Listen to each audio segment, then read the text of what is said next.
Fortunately, the capo in my working party was obligated to me. He had taken a liking to me because I listened to his love stories and matrimonial troubles, which he poured out during the long marches to our work site. I had made an impression on him with my diagnosis of his character and with my psychotherapeutic advice. After that, he was grateful, and this had already been of value to me. On several previous occasions, he had reserved a place for me next to him in one of the first 5 rows of our detachment, which usually consisted of 280 men. That favour was important. We had to line up early in the morning while it was still dark. Everybody was afraid of being late and of having to stand in the back rows. If men were required for an unpleasant and disliked job, the senior capo appeared and usually collected the men he needed from the back rows. These men had to march away to another, especially dreaded kind of work under the command of strange guards. Occasionally, the senior capo chose men from the first 5 rows just to catch those who tried to be clever. All protests and entreaties were silenced by a few well-aimed kicks, and the chosen victims were chased to the meeting place with shouts and blows. However, as long as my capo felt the need of pouring out his heart, this could not happen to me. I had a guaranteed place of honor next to him. But there was another advantage too. Like nearly all the camp inmates, I was suffering from edema. My legs were so swollen and the skin on them so tightly stretched that I could barely bend my knees. I had to leave my shoes unlaced in order to make them fit my swollen feet. There would not have been space for socks, even if I had had any, so my partly bare feet were always wet, and my shoes always full of snow. This, of course, caused frostbite and chilblains. Every single step became real torture. Clumps of ice formed on our shoes during our marches over snow-covered fields. Over and again men slipped, and those following behind stumbled on top of them. Then the column would stop for a moment, but not for long. One of the guards soon took action and worked over the men with the butt of his rifle to make them get up quickly. The more to the front of the column you were, the less often you were disturbed by having to stop, and then to make up for lost time by running on your painful feet. I was very happy to be the personally appointed physician to His Honor the Capo, and to march in the first row at an even pace. As an additional payment for my services, I could be sure that as long as soup was being dealt out at lunchtime at our work site, he would, when my turn came, dip the ladle right to the bottom of the vat and fish out a few peas. This capo, a former army officer, even had the courage to whisper to the foreman, whom I had quarrelled with, that he knew me to be an unusually good worker. That didn't help matters, but he nevertheless managed to save my life, one of the many times I was to be saved. The day after the episode with the foreman, he smuggled me into another work party.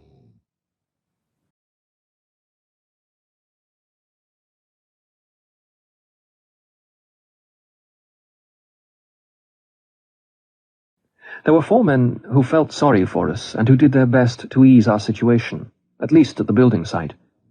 But even they kept on reminding us that an ordinary labourer did several times as much work as we did, and in a shorter time. But they did see reason if they were told that a normal workman did not live on 10½ ounces of bread, theoretically, actually we often had less, and 1 3/4 pints of thin soup per day. That a normal labourer did not live under the mental stress we had to submit to, not having news of our families, who had either been sent to another camp or gassed right away. That a normal workman was not threatened by death continuously, daily and hourly.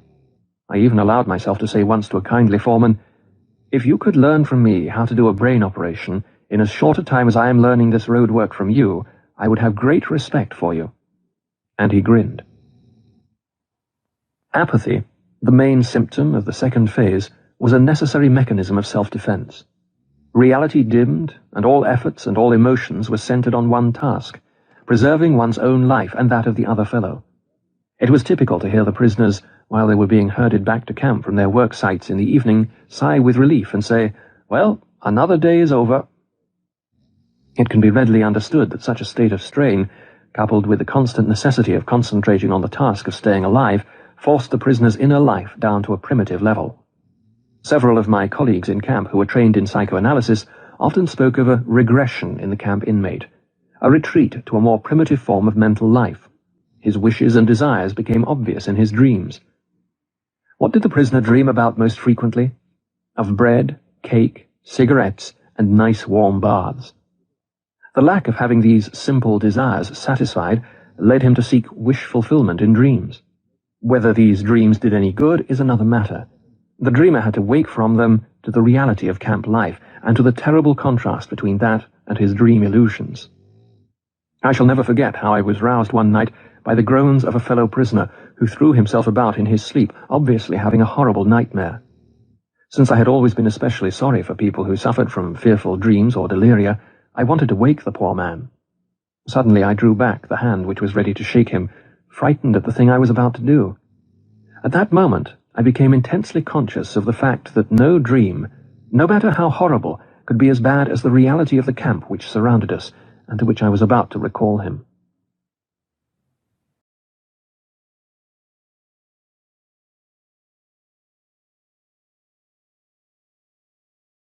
Because of the high degree of undernourishment which the prisoners suffered, it was natural that the desire for food was the major primitive instinct around which mental life centered. Let us observe the majority of prisoners when they happened to work near each other and were, for once, not closely watched. They would immediately start discussing food. One fellow would ask another working next to him in the ditch what his favorite dishes were. Then they would exchange recipes and plan the menu for the day when they would have a reunion, the day in a distant future when they would be liberated and returned home. They would go on and on, picturing it all in detail, until suddenly a warning was passed down the trench, usually in the form of a special password or number: "The guard is coming." I always regarded the discussions about food as dangerous. Is it not wrong to provoke the organism with such detailed and effective pictures of delicacies when it has somehow managed to adapt itself to extremely small rations and low calories? Though it may afford momentary psychological relief, it is an illusion which, physiologically, surely must not be without danger. During the later part of our imprisonment, the daily ration consisted of very watery soup given out once daily, and the usual small bread ration. In addition to that, there was the so-called extra allowance, consisting of 3/4 of an ounce of margarine, or of a slice of poor quality sausage, or of a little piece of cheese, or a bit of synthetic honey, or a spoonful of watery jam, varying daily. In calories, this diet was absolutely inadequate, especially taking into consideration our heavy manual work and our constant exposure to the cold in inadequate clothing. The sick who were under special care, that is, those who were allowed to lie in the huts instead of leaving the camp for work, were even worse off. When the last layers of subcutaneous fat had vanished, and we looked like skeletons disguised with skin and rags, we could watch our bodies beginning to devour themselves. The organism digested its own protein, and the muscles disappeared. Then the body had no powers of resistance left. One after another, the members of the little community in our hut died. Each of us could calculate with fair accuracy whose turn would be next, and when his own would come. After many observations, we knew the symptoms well, which made the correctness of our prognoses quite certain. "He won't last long," or "This is the next one," we whispered to each other. And when, during our daily search for lice, we saw our own naked bodies in the evening, we thought alike, "This body here, my body, is really a corpse already. What has become of me?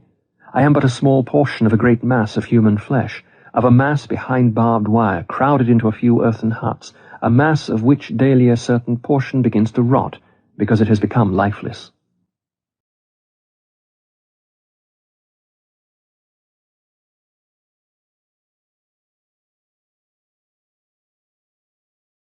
I mentioned above how unavoidable were the thoughts about food and favorite dishes which forced themselves into the consciousness of the prisoner whenever he had a moment to spare.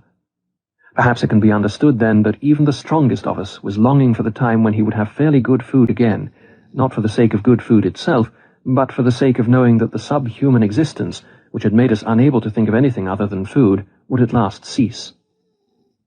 Those who have not gone through a similar experience can hardly conceive of the soul-destroying mental conflict and clashes of willpower which a famished man experiences. They can hardly grasp what it means to stand digging in a trench, listening only for the siren to announce 9:30 or 10 a.m., the half-hour lunch interval, when bread would be rationed out, as long as it was still available. Repeatedly asking the foreman, if he wasn't a disagreeable fellow, what the time was, and tenderly touching a piece of bread in one's coat pocket, first stroking it with frozen, gloveless fingers, then breaking off a crumb and putting it in one's mouth, and finally, with the last bit of willpower, pocketing it again, having promised oneself that morning to hold out till afternoon. We could hold endless debates on the sense or nonsense of certain methods of dealing with the small bread ration which was given out only once daily during the latter part of our confinement. There were two schools of thought. One was in favor of eating up the ration immediately. This had the twofold advantage of satisfying the worst hunger pangs for a very short time at least once a day, and of safeguarding against possible theft or loss of the ration. The second group, which held with dividing the ration up, used different arguments. I finally joined their ranks. The most ghastly moment of the 24 hours of camp life was the awakening, when, at a still nocturnal hour, the 3 shrill blows of a whistle tore us pitilessly from our exhausted sleep and from the longings in our dreams. We then began the tussle with our wet shoes, into which we could scarcely force our feet, which were sore and swollen with edema. And there were the usual moans and groans about petty troubles, such as the snapping of wires which replaced shoelaces. One morning I heard someone, whom I knew to be brave and dignified, cry like a child, because he finally had to go to the snowy marching grounds in his bare feet, as his shoes were too shrunken for him to wear. In those ghastly minutes I found a little bit of comfort, a small piece of bread which I drew out of my pocket and munched with absorbed delight.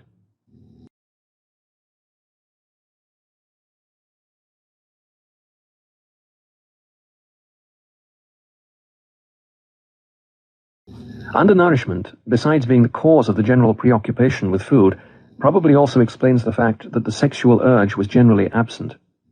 Apart from the initial effects of shock, this appears to be the only explanation of a phenomenon which a psychologist was bound to observe in those all-male camps, that, as opposed to all other strictly male establishments, such as army barracks, there was little sexual perversion.